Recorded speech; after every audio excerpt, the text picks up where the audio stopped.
semuanya, perkenalkan saya Helena Maria Bebungaan dengan NIM 2101140012. Saya adalah mahasiswa kelas B semester 5 Program Studi Pendidikan Guru Sekolah Dasar Fakultas Keguruan dan Ilmu Pendidikan Universitas Nusa Cendana Kupang. Video ini saya buat untuk memenuhi ujian tengah semester mata kuliah Pengembangan Pembelajaran Bahasa dan Sastra Indonesia. Selamat menyaksikan. Baik, di sini saya akan menjelaskan beberapa cakupan materi dari mata kuliah Pengembangan Pembelajaran Bahasa dan Sastra Indonesia, yakni ada 5. Yang pertama, keterampilan dalam menjelaskan prinsip kontekstual dan fungsional. Yang kedua, keterampilan dalam menjelaskan prinsip konstruktivisme. Yang ketiga, ketepatan menjelaskan keterampilan guru, peran guru dan peserta didik dalam proses pembelajaran bahasa Indonesia. Yang keempat, ketepatan menganalisis pendekatan dalam pembelajaran bahasa dan sastra Indonesia di sekolah dasar. Dan yang kelima, metode dan teknik pembelajaran bahasa Indonesia dan teknik pendekatan whole language. Baik, di sini kita akan berfokus pada salah satu cakupan materi, yakni pendekatan whole language. Kita masuk yang pertama, yakni pengertian pendekatan whole language. Whole language merupakan cara seorang anak belajar bahasa, baik bahasa lisan maupun tulisan. Anak belajar berbicara, mendengarkan, membaca, dan menulis sesuai dengan usia dan kebutuhannya. Menurut Goodman, whole language adalah pendekatan pembelajaran bahasa yang menyajikan bahasa secara utuh atau tidak terpisah-pisah. Para ahli whole language berpendapat bahwa bahasa merupakan satu kesatuan yang tidak dapat dipisahkan.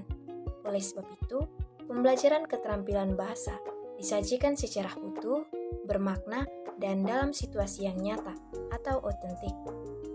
Whole language adalah cara untuk menyatukan pandangan tentang bahasa, pembelajaran, dan orang-orang yang terlibat dalam pembelajaran tersebut.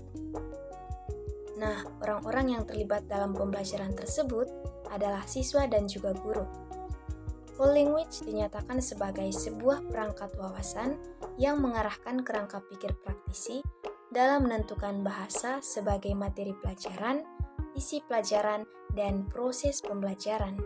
Penentuan isi pembelajaran dalam perspektif whole language diarahkan oleh konsepsi tentang kebahasaan dan nilai fungsionalnya bagi pembelajar dalam kehidupan sosial bermasyarakat. Nah, berdasarkan konsepsi bahwa pengajaran bahasa mesti didasarkan pada kenyataan penggunaan bahasa, maka isi pembelajaran bahasa diorientasikan pada topik pengajaran berupa membaca, menulis, menyimak, dan berbicara. Berdasarkan beberapa pendapat para ahli di atas, dapat kita ketahui bahwa pendekatan whole language membutuhkan lingkungan pembelajaran agar siswa dapat berpartisipasi dalam menyusun bahasa untuk berkomunikasi dengan maksud dan tujuan tertentu.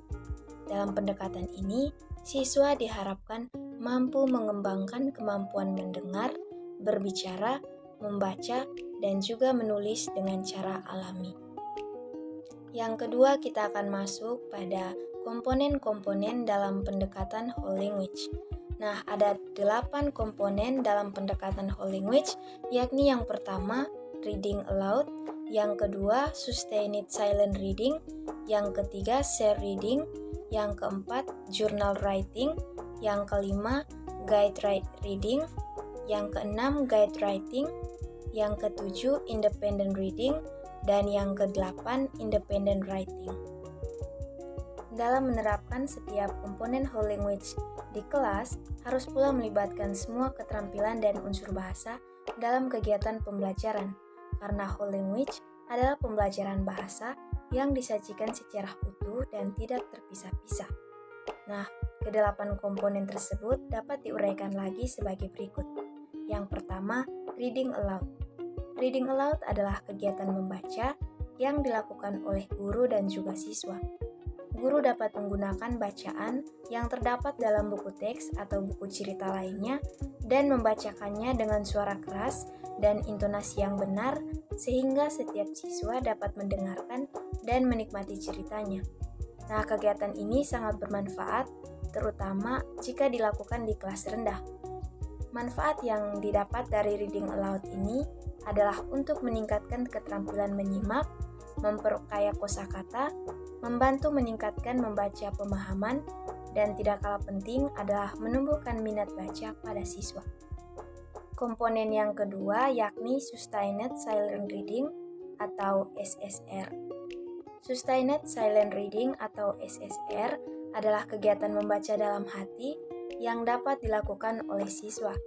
Nah, pada kegiatan ini, guru memberikan kebebasan kepada siswa untuk dapat memilih bahan bacaan yang sesuai dengan kemampuan mereka sendiri, sehingga mereka dapat menyelesaikan membaca bacaan tersebut. Guru dapat memberi contoh sikap membaca dalam hati yang baik, sehingga mereka dapat meningkatkan kemampuan membaca dalam hati untuk waktu yang cukup lama. Komponen yang ketiga yakni journal writing. Nah, salah satu cara yang dipandang cukup efektif untuk meningkatkan keterampilan siswa menulis adalah dengan mengimplementasikan pembelajaran menulis jurnal atau menulis informal. Melalui menulis jurnal, siswa dilatih untuk lancar mencurahkan gagasan dan menceritakan kejadian di sekitarnya tanpa memikirkan hal-hal yang bersifat mekanik. Nah, dengan demikian, siswa bisa bebas mencurahkan gagasan tanpa adanya rasa cemas dan tertekan untuk memikirkan mekanik tulisannya. Komponen yang keempat adalah share reading. Share reading ini adalah kegiatan membaca bersama antara guru dan siswa, dan mereka harus mempunyai buku untuk dibaca bersama. Nah, kegiatan ini dapat dilakukan baik di kelas rendah maupun di kelas tinggi. Komponen yang kelima yakni guide reading. Guide reading atau disebut juga membaca terbimbing adalah guru menjadi pengamat dan fasilitator. Nah, dalam membaca terbimbing, penekanannya bukan dalam cara membaca itu sendiri, tetapi lebih pada membaca pemahaman. Dalam guide reading ini, semua siswa membaca dan mendiskusikan buku yang sama. Guru memberi pertanyaan yang meminta siswa menjawab dengan kritis, bukan sekedar pertanyaan pemahaman. Kegiatan ini merupakan kegiatan membaca yang penting dilakukan di kelas. Komponen yang keenam yakni guide writing. Guide writing atau menulis terbimbing, seperti dalam membaca terbimbing. Dalam menulis terbimbing, peran guru adalah sebagai fasilitator yang membantu siswa menemukan apa yang ingin ditulisnya dan bagaimana menulisnya dengan jelas, sistematis, dan menarik. Di sini, guru bertindak sebagai pendorong, bukan pengatur, sebagai pemberi saran, bukan pemberi petunjuk. Komponen yang ketujuh adalah independent reading. Independent reading atau membaca bebas adalah sebuah kegiatan membaca yang memberi kesempatan kepada siswa untuk menentukan sendiri materi yang ingin dibacanya. Membaca bebas merupakan bagian integral dari whole language. Nah, dalam independent reading ini, siswa bertanggung jawab terhadap bacaan yang dipilihnya. Komponen yang ke-8 adalah independent writing. Independent writing atau menulis bebas bertujuan untuk meningkatkan kemampuan menulis, meningkatkan kebiasaan menulis, dan meningkatkan kemampuan berpikir kritis. Dalam menulis bebas, siswa mempunyai kesempatan untuk menulis tanpa ada intervensi dari guru. Di sini, siswa dapat bertanggung jawab sepenuhnya dalam proses menulis. Baik, setelah kita mengetahui terkait pengertian dan komponen-komponen dari pendekatan whole language, sekarang kita akan masuk pada ciri-ciri kelas whole language. Nah, ada 3 ciri yang menandakan kelas whole language. Antara lain, yang pertama, kelas yang menerapkan whole language penuh dengan barang cetakan. Barang-barang tersebut tergantung di dinding, pintu, dan furnitur. Label yang dibuat siswa ditempel pada meja, lemari, dan sudut belajar. Poster hasil kerja siswa menghiasi dinding dan bulletin board. Karya tulis siswa dan chart yang dibuat siswa menggantikan bulletin board yang dibuat oleh guru. Nah, salah satu sudut kelas diubah menjadi perpustakaan yang dilengkapi berbagai jenis buku, seperti majalah, koran, kamus, buku petunjuk, dan berbagai macam barang cetak lainnya. Semua itu disusun dengan rapi berdasarkan pengarang atau jenisnya sehingga dapat memudahkan siswa untuk memilih. Nah, walaupun hanya satu sudut yang disajikan perpustakaan, namun buku juga harus tersedia di seluruh ruang kelas. Yang kedua, di kelas whole language, guru berperan sebagai model. Guru menjadi contoh perwujudan bentuk aktivitas berbahasa yang ideal dalam kegiatan membaca, menulis, menyimak, dan berbicara. Untuk itu, siswa dapat mendengarkan cerita melalui tape recorder untuk mendapatkan contoh membaca yang benar. Yang ketiga, di kelas whole language, siswa bekerja dan belajar sesuai dengan tingkat kemampuannya. Agar siswa dapat belajar sesuai dengan tingkat perkembangannya, di kelas tersedia buku dan materi yang menunjang. Buku-buku tersebut disusun berdasarkan tingkat kemampuan membaca siswa, sehingga siswa dapat memilih buku yang sesuai untuknya. Untuk itu, di kelas juga tersedia meja besar yang dapat digunakan siswa untuk menulis. Di situ juga, siswa dapat melakukan editing dengan temannya atau membuat cover untuk buku yang ditulisnya. Nah, langkah-langkah proses menulis tersebut dapat tertempel di dinding sehingga siswa dapat melihatnya setiap saat. Baik, itu merupakan ciri-ciri dari kelas whole language. Setelah mengetahui ciri-ciri, kita akan masuk pada penerapan pendekatan whole language dalam pembelajaran bahasa Indonesia di sekolah dasar. Pendekatan whole language merupakan sebuah pendekatan dalam pembelajaran bahasa yang mencakup semua aspek keterampilan berbahasa dan saling berkaitan satu dengan yang lainnya. Pada proses pembelajaran ini, siswa dominan untuk belajar mandiri. Siswa ditempatkan sebagai subjek, bukan objek. Peranan guru dalam pembelajaran dengan menerapkan pendekatan whole language hanya menjadi fasilitator. Guru bertugas untuk membimbing dan mengarahkan dalam suatu pemecahan masalah. Berikut ini adalah contoh penerapan whole language dalam pembelajaran bahasa Indonesia, khususnya menulis pengalaman. Nah, kedelapan komponen tersebut diterapkan secara simultan agar hasil yang dicapai memuaskan.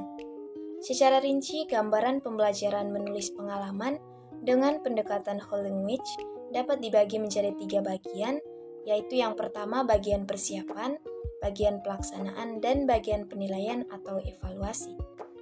Sekarang kita akan masuk pada bagian yang pertama, yakni bagian persiapan. Nah, penerapan pendekatan whole language pada tahap persiapan ini terdiri atas beberapa bagian.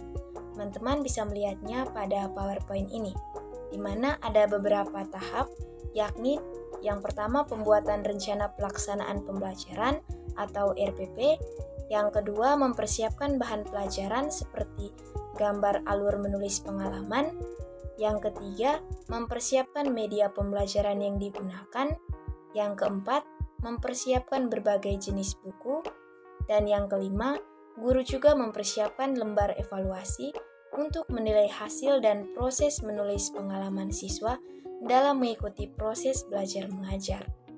Kemudian kita masuk pada bagian yang kedua, yakni bagian pelaksanaan. Secara rinci, gambaran pembelajaran menulis pengalaman dengan pendekatan whole language berdasarkan ke-8 komponen adalah sebagai berikut. Yang pertama, reading aloud atau membaca bersuara. Reading aloud adalah kegiatan membaca yang dilakukan oleh guru untuk siswanya. Yang kedua, journal writing. Journal writing atau menulis jurnal. Pada kegiatan ini, guru dapat memberi tugas kepada siswa untuk menuliskan cerita pengalaman selama perjalanan berangkat ke sekolah. Yang ketiga, sustained silent reading. Nah, dalam kegiatan ini, siswa diberi kesempatan untuk memilih sendiri buku atau materi yang akan dibacanya. Yang keempat, share reading. Share reading ini adalah kegiatan membaca bersama antara guru dan siswa. Untuk itu, setiap orang mempunyai buku untuk dibacanya. Yang kelima, guide reading. Dalam guide reading, semua siswa membaca dan mendiskusikan buku yang sama. Untuk itu, guru menjadi pengamat dan fasilitator.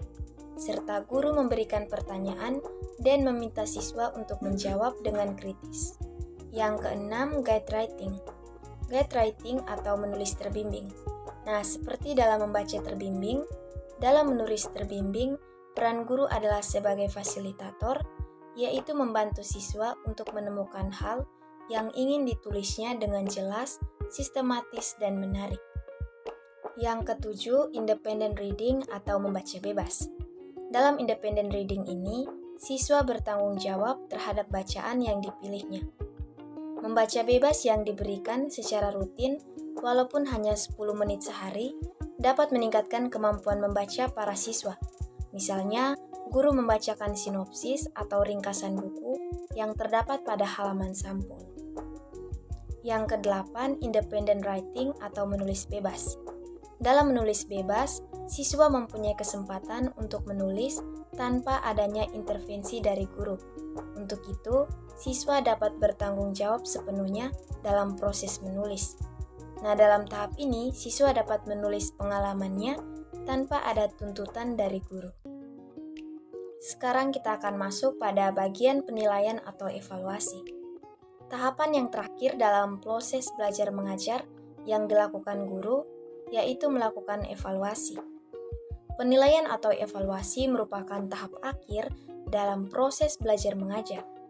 Dalam tahap ini, guru mendapatkan gambaran ketercapaian siswa selama mengikuti pembelajaran. Dalam tahap ini, penilaian guru dapat melakukan evaluasi dari hasil tulisan siswa.